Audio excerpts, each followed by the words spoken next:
নমস্কার বন্ধুরা, কেমন আছো তোমরা সবাই? আশা করছি যে যেখানে আছো সবাই খুব ভালো আছো, সুস্থ আছো।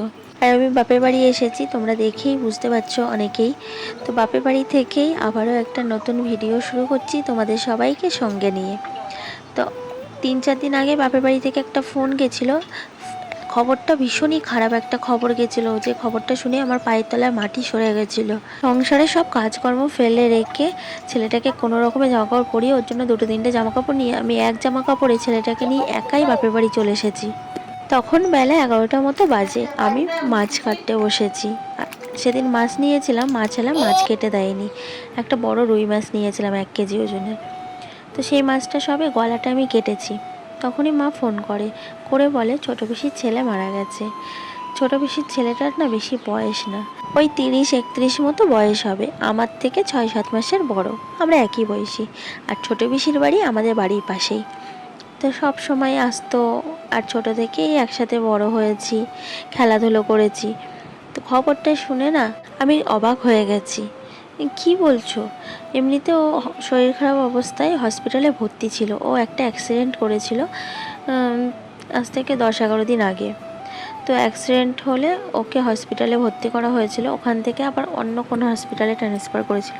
তা শুনেছিলাম যে ভালো আছে, হাতে লেগেছে, হাতে অপারেশন হবে, রড বসাতে হবে।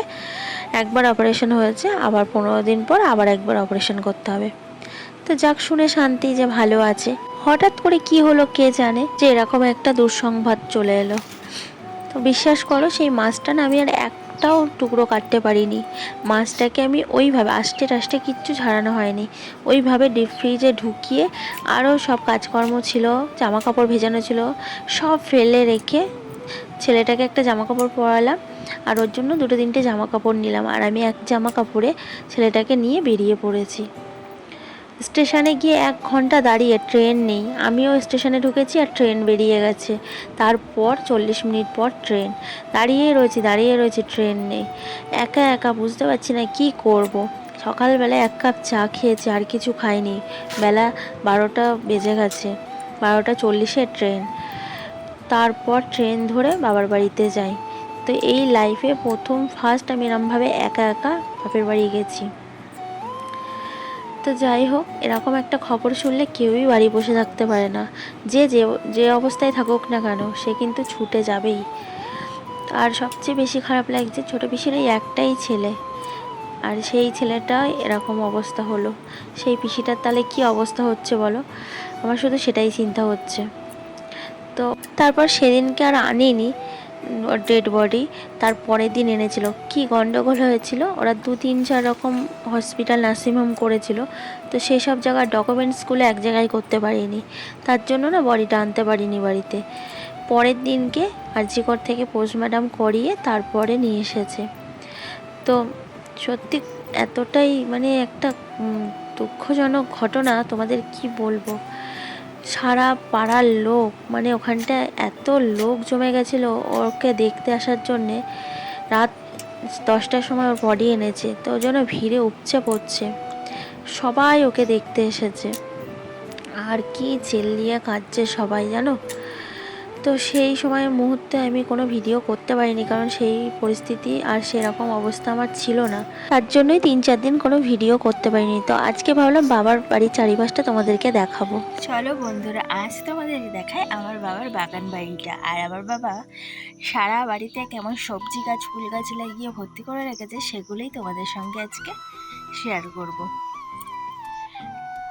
তো চলো বন্ধুরা, আজকে আমি তোমাদেরকে দেখাবো আমার বাবার বাড়ির চারপাশটা।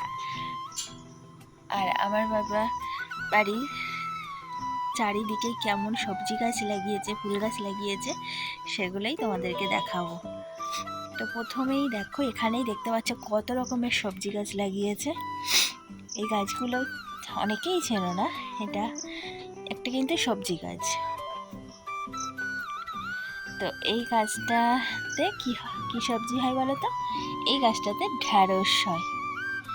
এখনো ঢ্যাঁড়সের ফুল আসেনি, সবে গাছগুলো। এই গাছটাতে, এই গাছটাতে আগাতে এসছে ফুল। এই যে এইগুলো হলো ঢ্যাঁড়সের ফুল, এখনো ফোটেনি। আরে বাবা, ভেঙে গেলে দাদু বকবে বাবা। তো এই সবে আসছে, এগুলো ঢ্যাঁড়স গাছ। আর এটা কি গাছ বলতো? এটা তোমরা সবাই চেনো, কারণ গাছটাতে ফল ঝুলছে, তাই বুঝতেই পারছো এটা হলো উচ্ছে গাছ। এটা উচ্ছে গাছ, অনেক ফুলও ফুটে আছে, এই যে দেখতে পাচ্ছ। আর এটা এটা হলো কাঁঠাল গাছ। এটা এখনো অনেক দেরি কাঁঠাল হওয়ার, কারণ এই কাঁঠাল গাছ তো অনেক বড় হয়, তারপরে কাঁঠাল হয়, তাই না? এটা হলো ঘাটকোল গাছ।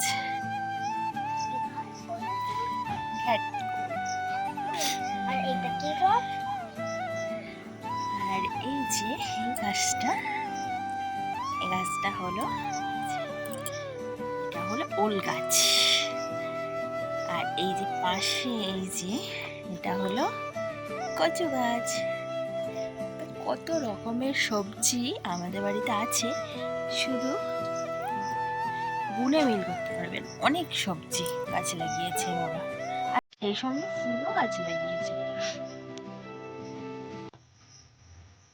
তো এই দেখো একটা লাল লাল ফুল হয়ে আছে, তারপরে এই যে নীল ফুল গাছ। আবার এখানে পুঁই শাক গাছ লাগিয়েছে, এই যে পুঁই শাক গাছ তুলেছে। এটা স্থলপদ্ম ফুল গাছ।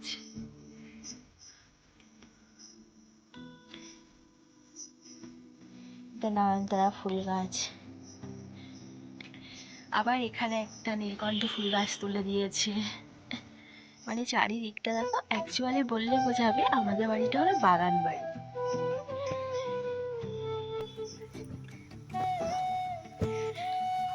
কি হলো? সরি বন্ধুরা, তোমরা আমাকে ক্ষমা করে দিও। আমি বলেছিলাম আমার বাবা কি কি সবজি গাছ লাগিয়েছে সবটাই তোমাদেরকে দেখাবো, কিন্তু আমি দেখাতে পারলাম না। আমি যে ভিডিওগুলো করেছিলাম সেগুলো কিভাবে ডিলিট হয়ে গেছে বুঝতে পারছি না। এডিট করার সময় দেখছি একটাও ভিডিও নেই। আমাকে প্লিজ তোমরা ক্ষমা করে দিও। আমি পরের গিয়ে আবার সব তোমাদেরকে দেখিয়ে দেবো। আর এই ঠাম্মাটা দেখো শুধু হোঁচট খেয়ে খেয়ে পড়ে যায় আর পায়ে ব্যথা লাগায়। কিভাবে পড়ছো? তাহলে হাঁটা চলার দরকার নেই, হাঁটা চলা করো না, বসে থাকো। সে করবে না, এটা যাদের করছো তারা করে নেবে। তুমি যদি না পারো হাঁটা চলা করতে, পড়ে যাও যদি, তো তোমার করে লাভ আছে? তো আমাদের বংশের মধ্যে এই ঠাম্মাটাই এখনো বেঁচে আছে। এটা হলো ছোট ঠাম্মা। তো এই ঠাম্মাটার অনেক বয়স হয়ে গেছে, 90-91 কিংবা তার বেশি তো হবেই। এখনো কিন্তু শক্ত, এদিকে ওদিকে একা একা ঘুরে বেড়ায়। তো এই ঠাম্মাটা 3 ছেলে, তাদের সবার ঘরে ঘরে ফুল তুলে দেবে পুজোর। আর এখনো কিন্তু সুগার প্রেশার এসব কিছুই নেই। আর এই যে আমরা এদিকে যাচ্ছি মাঠের দিকে, দেখি একটু শাক পাতালতা কোনো সবজি টবজি পাই কিনা। মা বললো চল দেখে আসি। আর বাড়ি চলে যাব আজকে, তার জন্য ভাবলাম যাই দেখি, তাহলে শাক পাতালতা পেলে বাড়িতে নিয়ে যেতে পারবো। তারপর বাড়ি এসে স্নান করে আমি এই যে পুজোটা দিয়ে নিচ্ছি। আর অনেক দিন হয়ে গেল, 3-4 দিন হয়ে গেল এসেছি। মেয়েটাকে যখন এসেছি বলে আসতে পারিনি, ও স্কুলে চলে গেছিলো। তারপরে ফোন করে সব বলে দিয়েছিলাম, তবুও ওর খাওয়া দাওয়ার অসুবিধা হচ্ছে। তারপরে আমার বড়মশাইয়ের টিফিন নিয়ে যাওয়ার অসুবিধা হচ্ছে। আর কতদিন থাকবো বলো? মন মেজাজ ভালো লাগছিল না বলে কদিন থেকে গেছিলাম। কালকেই বাড়ি আসার ইচ্ছা ছিল, তবে কালকে আমি গেছিলাম পিসির সাথে দেখা করতে। ভাবলাম বাড়ি যাওয়ার আগে একবার পিসির সাথে দেখা করে যাই, পিসির মনটাও ভালো লাগবে। তাই গেছিলাম কালকে পিসির সাথে দেখা করতে। তো ঠাকুর পুজো দিয়ে নিয়েছি, আর ওদিকে আমার ব্যাগটাকেও গুছিয়ে নিয়েছি। বিকেলের দিকে বেরিয়ে যাব খাওয়া দাওয়া করে দুটো। ওই 4:30 একটা ট্রেন আছে, ওটা ধরবো। 3:30-4টের দিকে বেরাবো এখান থেকে। বাবা বললো একেবারে আমার সাথে স্টেশন অবধি যাবে, ট্রেনে একবার তুলে দিয়ে তারপরে আসবে। আমি বললাম কোনো দরকার নেই, আমি একা একা চলে যাবো, যতই হোক বাবা না। তো আমি একা একা এসেছি, বাবার একটু চিন্তা হচ্ছে। এমনিতেই কদিন কারোরই খাওয়া দাওয়া নেই। আজকে আমি মাত্র 2 গাল ভাত খেয়েছি, ছেলে নষ্ট করেছিল সেই ভাতগুলোই। আর এদিকে দেখো কত বৃষ্টি হয়েছে, জল জমে গেছে।